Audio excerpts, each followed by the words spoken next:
만물과 또한 하나님의 놀라운 사랑을 경험하게 됩니다. 인간의 무기력함이라는 것이 무엇입니까?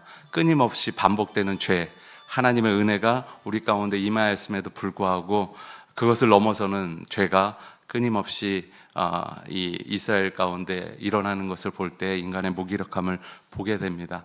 비단 이스라엘에게만 해당되는 말씀은 아닌 것 같아요. 우리도 하나님의 은혜를 받고 또한 말씀 가운데 은혜를 받습니다. 그런데 살아가다 보면 어떡합니까? 세상의 법칙이다 생각하며 그대로 따를 때도 있고요. 또한 내가 무기력하고 약하기 때문에 어쩔 수 없습니다 하면서 무너지기도 합니다. 그것이 인간의 모습입니다. 그럼에도 불구하고 하나님께서는 어떻게 하십니까? 이스라엘의 부르짖음에 응답하셨다는 것이죠. 끊임없이 사사를 통하여서 하나님의 뜻을 알리기도 하셨고요. 또한 그들을 통하여서 이스라엘 백성들을 구원하고 또 보호하기까지 하셨다라는 것입니다. 오늘 본문도 마찬가지입니다. 6장 1절 말씀 보면 이렇게 기록합니다. 이스라엘 자손이 또 여호와의 목전에서 악을 행하였으므로, 또라는 단어가 나오죠. 계속해서 그랬다는 거예요. 또 그러면 참 그렇잖아요. 똑같은 일 알면서도 두 번, 세 번 하면 참 마음이 상심이 됩니다. 아이를 기르면서 더 그렇지 않아요? 저도 요즘에 그런 상심을 느낍니다. 너 하지 마 그랬는데 네 잘못했어요, 미안해요 이래요. 그런 다음에 또 다음에 또 해요.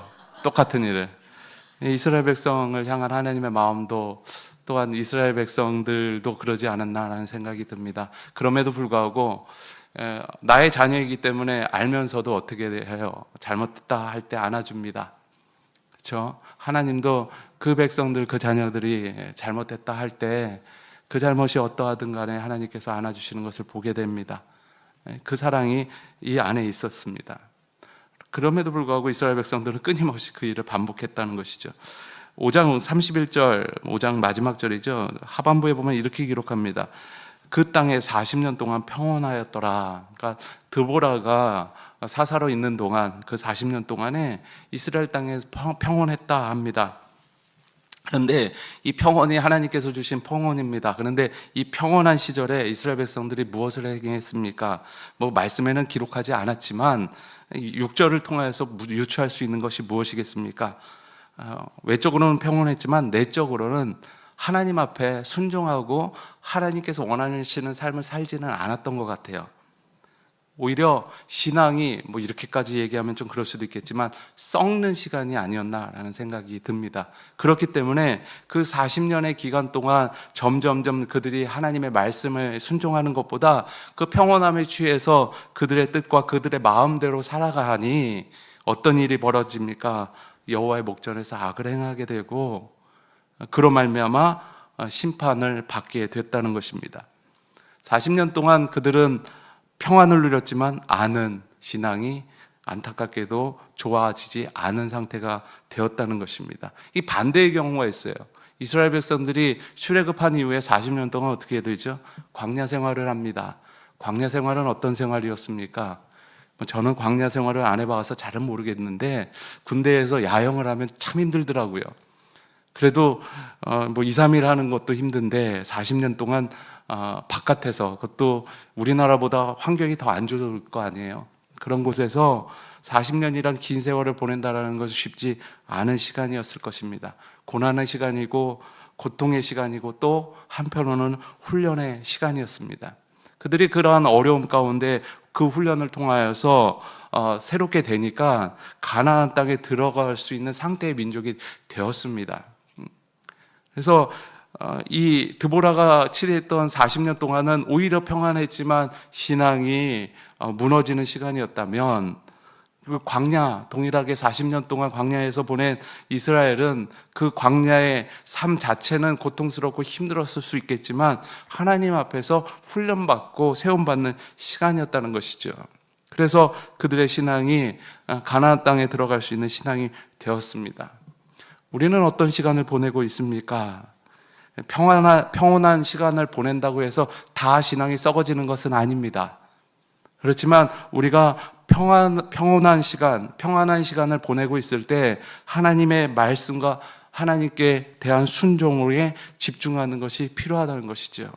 그랬을 때 우리의 평안의 시간이 더욱더 하나님 앞에 견고하게 된다는 것입니다.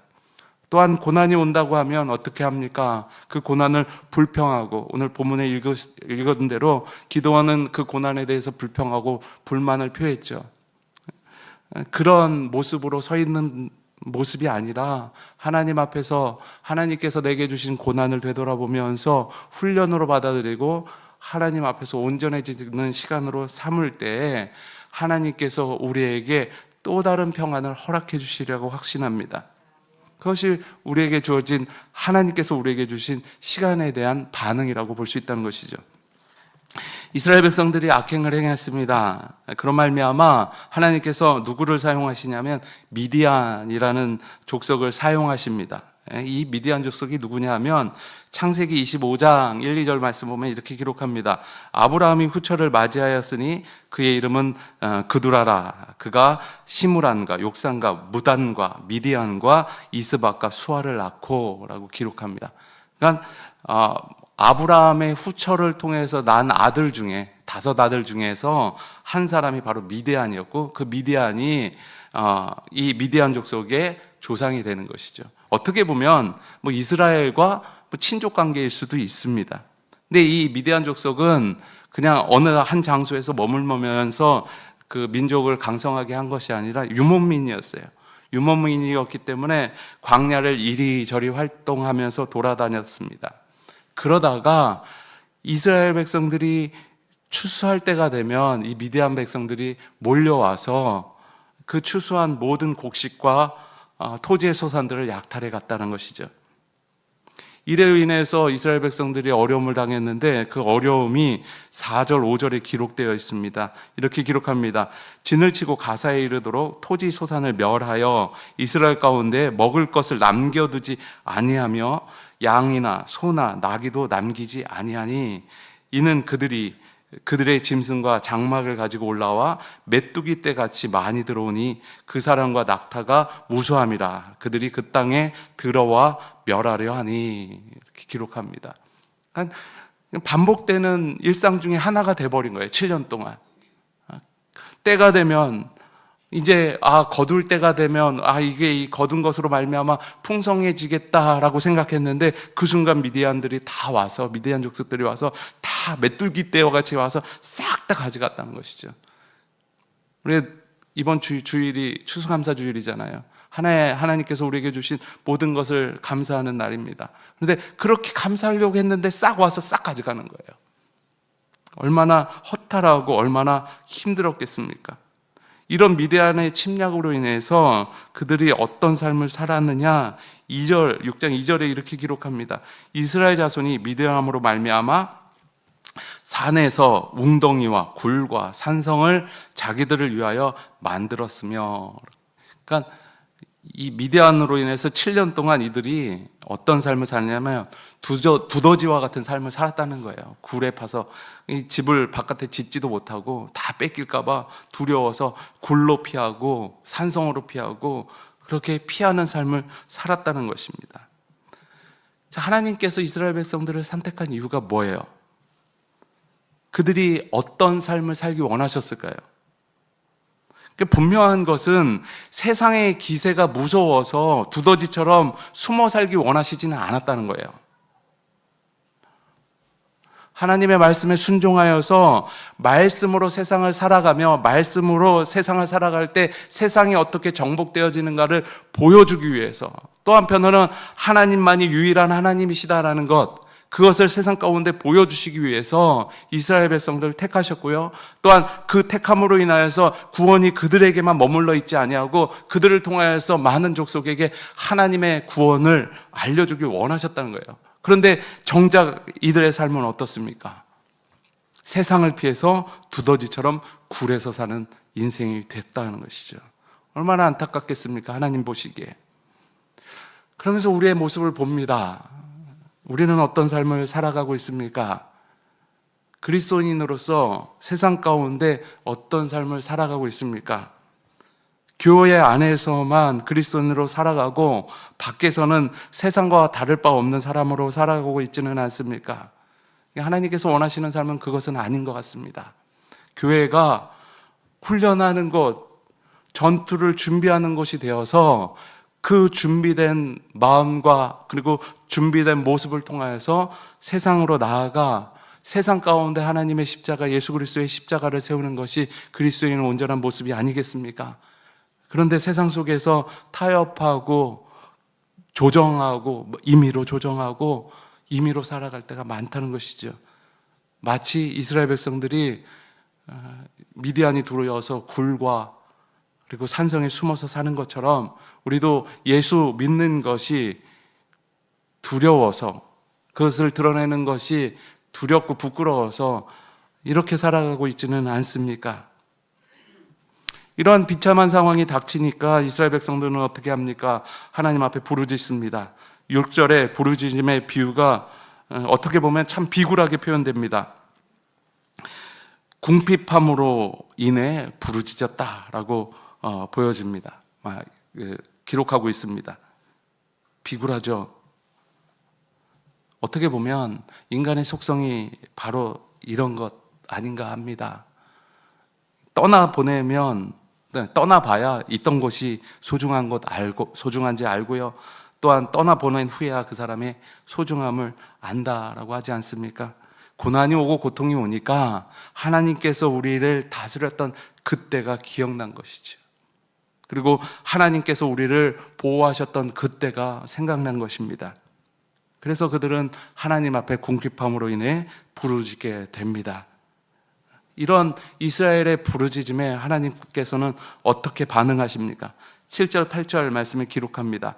이스라엘 자손이 미디안으로 말미암아 여호와께 부르짖었으므로 여호와께서 이스라엘 자손에게 한 선지자를 보내시니라고 기록합니다. 이런 이스라엘에게 하나님께서 응답하셨다라는 것이죠. 부르짖음에 응답하셨습니다. 그런데 이 선지자를 보내셨는데 그 선지자를 통해서 하시는 말씀이 내가 너희를 구원하겠다. 힘들었지, 고생했지, 이제 구원의 때가 이르렀다라고 말해주면 참 감사하겠는데 구원의 메시지가 아니었습니다. 어떤 내용이냐 하면 하나님을 믿고 아모리 사람의 땅의 신들을 두려워하지 말라고 했는데 너희가 하나님의 말씀을 듣지 않았다라고 지적하십니다. 책망하십니다. 그리고 또 하나님께서 그들에게 베풀어 주신 은혜들을 열거하십니다. 무엇 때문에 이렇게 하십니까? 이스라엘 너희들이 사명을 내팽개치고 가나안인들에게 동화되어 간 게 너희들 아니냐라고 이야기하시는 것이죠. 가나안인의 삶을 부러워하고 그들과 다를 바 없는 삶을 살아가는 이스라엘 백성들을 하나님께서 책망하셨다는 것이죠. 이 시대도 동일하게 하나님께서 우리에게 말씀하시는 것 아니겠습니까? 우리가 세상 사람들과 별반 다르지 않는 모습과 말과 행동과 생각을 가지고 있다면 하나님께서 그것을 안타깝게 여기신다는 것입니다. 세상의 가치관으로 교회를 바라보고 또 세상 사람들의 삶을 내 삶과 비교하여 세상 것을 부러워하는 인생을 살고 있지는 않습니까? 우리는 두려움을 가지고 나에게 주어진 현실을 바라봐야 합니다. 세상과 다른 사명자로 우리를 불러주셨습니다. 그리고 그런 그리스도인이 되기를 하나님께서 원하신다는 사실을 우리는 항상 기억해야 합니다. 그래서 이스라엘에게 먼저 선지자를 보내서 이야기하신 것이죠. 너희들은 세상과 달라야 한다. 그리고 너희에게 베풀어준 나의 은혜를 기억해야 한다라고 하나님께서 먼저 이스라엘에게 강력하게 이야기하십니다. 그리고 하나님께서는 그들을 품으시죠.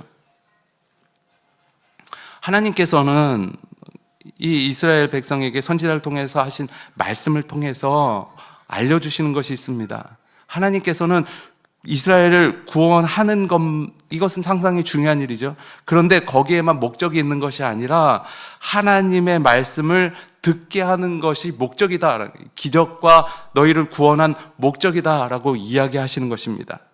그래서 사사를 보내시기 전에 선지자를 보내서 하나님의 말씀을 알려주셨다는 것이죠. 우리는 기적을 꿈꾸는 거 필요한 일입니다. 그런데 우리는 먼저 하나님의 말씀이 어디를 향하는지 그것에 초점을 맞추고 그것을 깨닫는 일이 더욱더 중요합니다. 말씀대로 살아갈 때 우리는 항상 은혜 안에 있는 평안의 삶을 살 수 있으리라고 확신합니다. 그래서 하나님께서 선지자 뒤에 누구를 보내시냐면 사사 기드온을 택하십니다. 기드온을 택하셨는데 앞서 세운 다른 사사와는 조금 달라요. 기드온 전에 4명의 사사가 있었습니다. 먼저 온니엘이었죠. 온니엘은 어떤 사람입니까? 정말 사사다운 사사였습니다. 집안도 괜찮았고 그리고 용사였습니다. 그래서 전쟁에서도 많은 승리를 경험합니다. 그 사람을 사사로 세우니까 모든 백성들이 인정했을 것 같아요. 아, 저 사람이라면 내가 사사로 인정하겠다. 그런 사사를 세워요. 근데 두 번째, 세 번째, 네 번째는 또 다른 사사를 세웁니다. 어떤 사사죠? 에웃이라는 사사는 왼손잡이라고 표현했습니다. 그냥 어떤 핸디캡을 가진 사람, 약점을 가진 사람이었습니다. 그리고 삼갈도 약점이 있었던 것 같아요. 드보라는 여성이라는 약점이 있었죠. 그런 사사들을 하나님께서 세워서 이스라엘 백성들 구원해 내셔요. 그런데 이 사사들의 특징은 무엇이냐면 어떤 탁월함이 있었던 것 같아요. 하나님의 말씀하시니까 내가 말씀대로 따라서 그들을 구원하겠습니다라는 결단도 그들 가운데 있었습니다. 그러니까 사람들이 따를 수밖에 없죠. 아, 확신에 찬 움직임이구나. 저 사람을 하나님께서 세우셨구나. 그럼 확신에 차서 그 사람 따를 수 있을 만한 사람들이 바로 그 앞선 세 사람이었습니다. 그런데 기드온은 어떤 사람입니까? 내면이 약한 사람입니다. 또 의심도 많았던 것 같아요.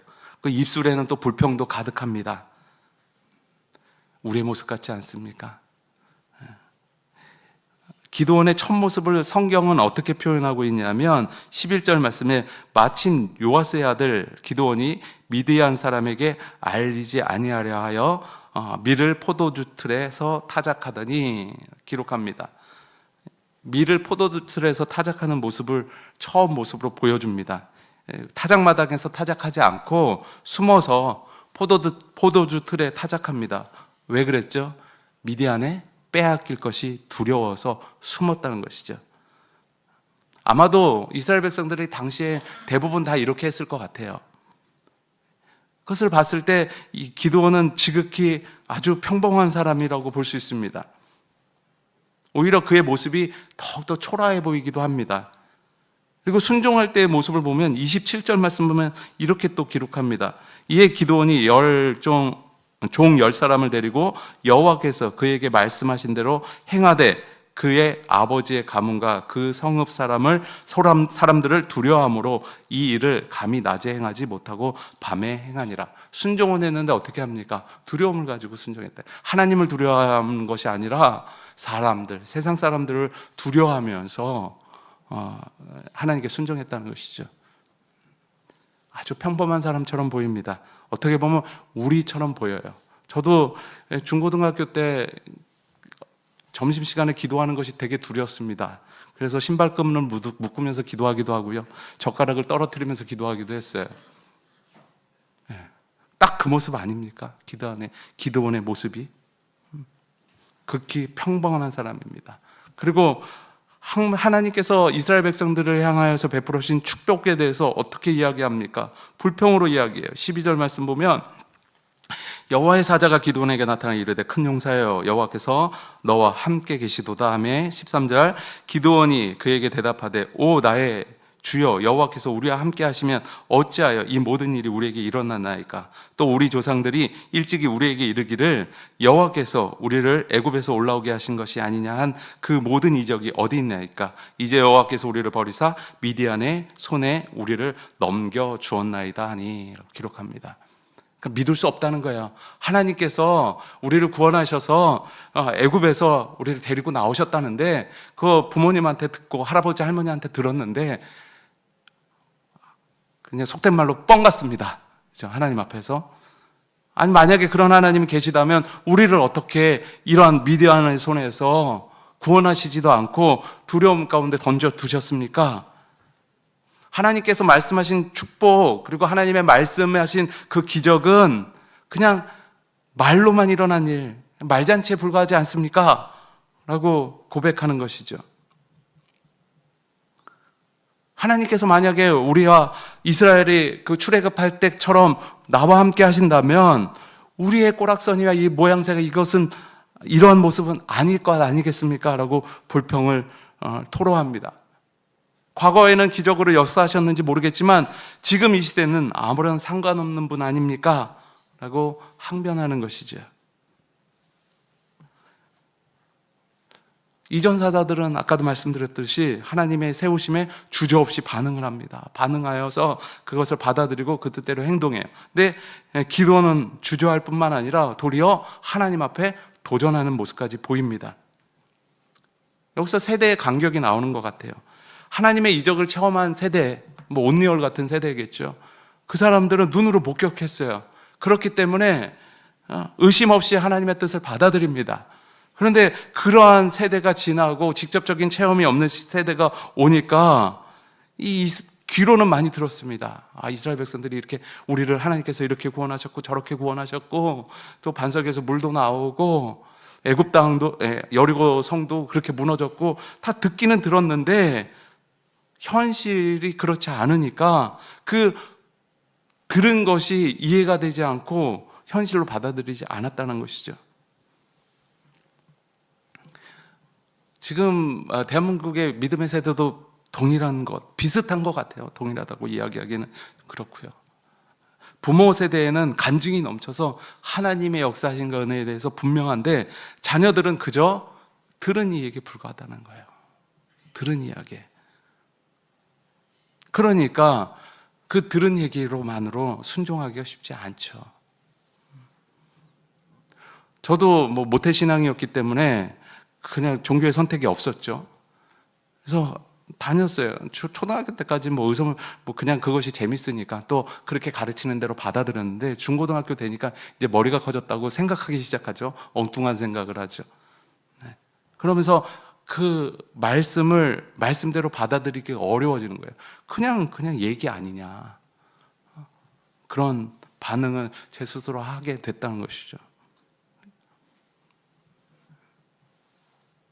이런 기드온을 향하여서 하나님께서 어떻게 말씀하시냐면 14절입니다. 여호와께서 그를 향하여 이르시되 너는 가서 너의 힘으로 이스라엘을 미디안 손에서 구원하라. 내가 너를 보낸 것이 아니냐 하시니라 라고 기록합니다. 그래서 보니까 가라라고 명하십니다. 순종을 의미하는 것이죠. 말씀대로 한번 살아봐라 네가. 그러면 말씀대로 따라갈 때 하나님께서 그 말씀과 함께하는 것을 너에게 보여주겠다라고 약속하시는 것이죠. 우리가 다음 세대에게 가르쳐야 될 것은 이러한 성경의 지식뿐만 아니라 말씀대로 살아갈 때 말씀과 함께 하시는 하나님을 경험케 하는 길을 열어줘야 된다는 거예요. 나의 간증을 이야기하는 것 중요한 일입니다. 그렇지만 그것 너머에서 내가 하나님의 말씀에 순종했더니 그렇게 길을 열었으니 너도 어려운 일이 있을 때, 고난이 있을 때, 아픔이 있을 때 하나님 앞에서 기도하고 말씀을 붙들고 말씀대로 살아가 봐라. 그러면 하나님의 구원의 손길이 너와 함께 하시는 것을 경험하게 될 것이다 라는 확신에 찬 가르침이 우리에게 필요하다는 것이죠. 말씀대로 살라는 것이 무엇입니까? 성경만 읽는 것 아닙니다. 예배만 드리는 것 아니죠. 큐티만 하는 것 아닙니다. 우리는 거기서 다 멈춰버려요. 그것만 하면 됐다라고 이야기할 때가 있습니다. 그리고 성경을 읽고 예배를 드리고 큐티를 하면 마음에 감동이 옵니다. 성령의 그 뜨거움이 마음을 따뜻하게 하기도 하고요. 거기서 위로도 받기도 합니다. 근데 거기서 멈춰요. 하나님의 말씀은 위로도 주고 마음의 감동도 주시지만 그 감동과 위로 너머에 하나님의 말씀을 가지고 살길 원하는 그러한 메시지가 있다는 사실을 우리는 잊어버렸습니다. 기드온에게 하나님이 나타나셨어요. 얼마나 큰 위로가 되겠습니까? 그 한 사람에게. 그런데 그 사람이 가서 하나님의 말씀을 순종하니까 이스라엘의 위로자가 되었다는 것을 우리는 기억해야 합니다. 기드온은 이렇게 나타나신 하나님 앞에 어떤 대답을 하냐?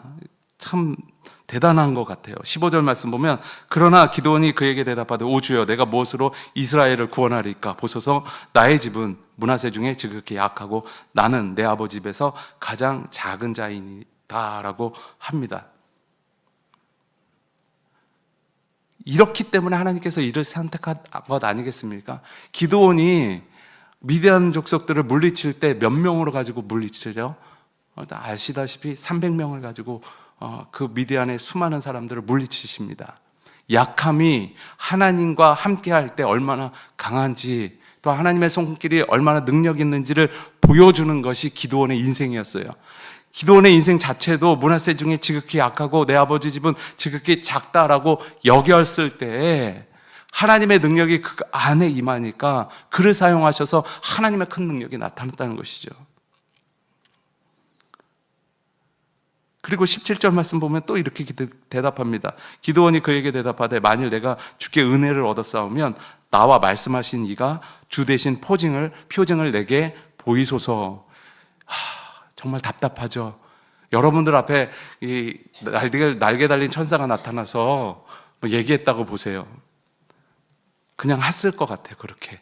그런데 기드온은 어떻게 합니까? 계속 끊임없이 의심합니다.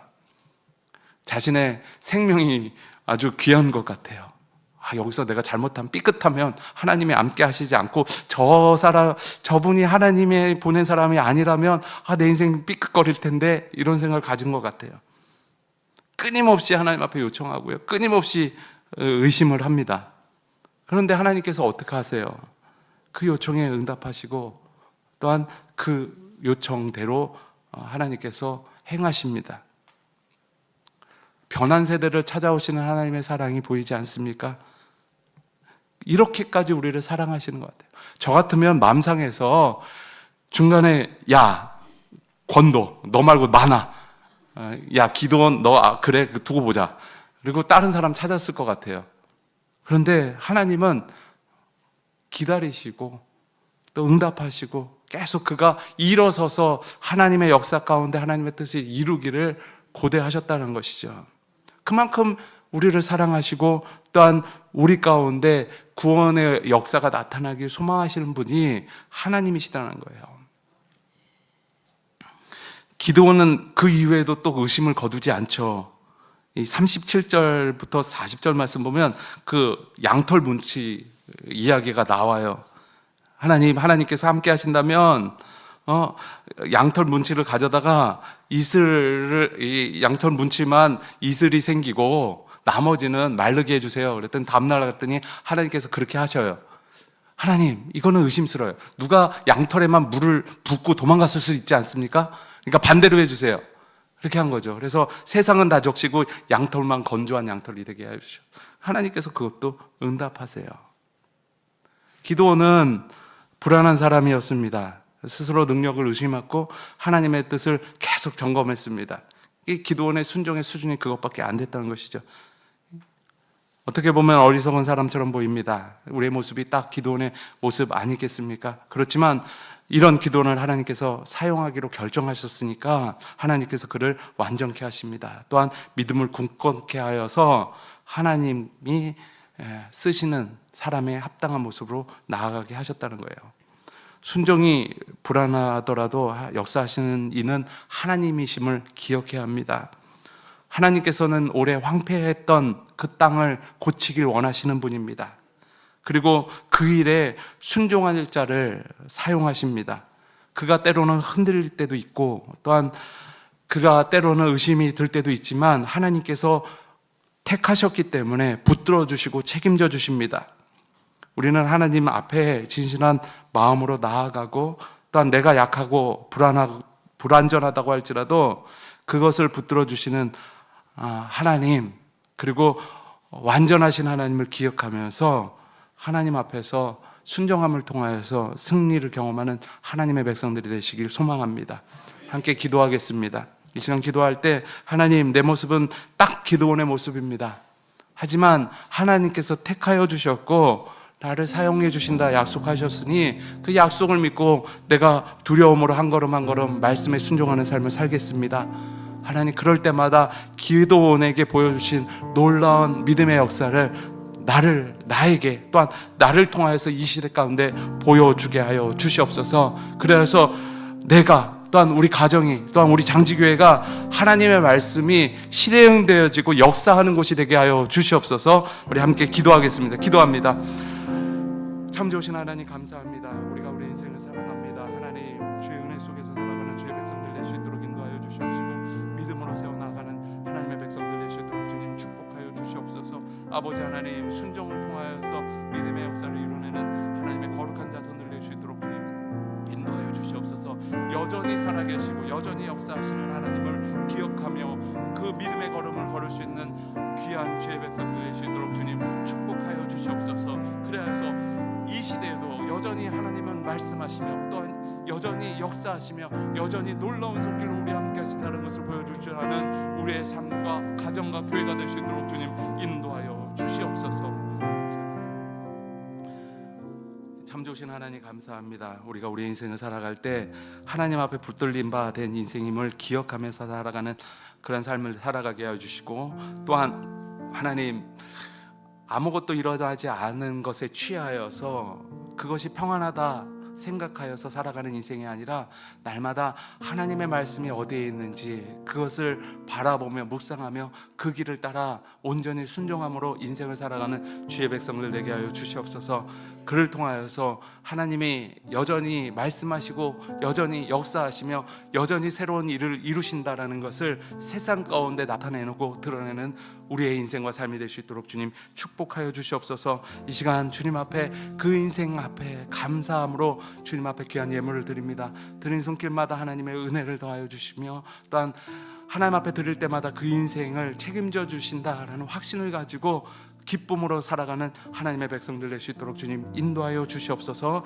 이 시간 주님 가르쳐 주신 기도를 믿음으로 고백하오니 하늘에 계신 우리 아버지여 이름이 거룩히 여김을 받으시오며 나라가 임하옵시오며 뜻이 하늘에서 이루어진 것 같이 땅에서도 이루어지이다.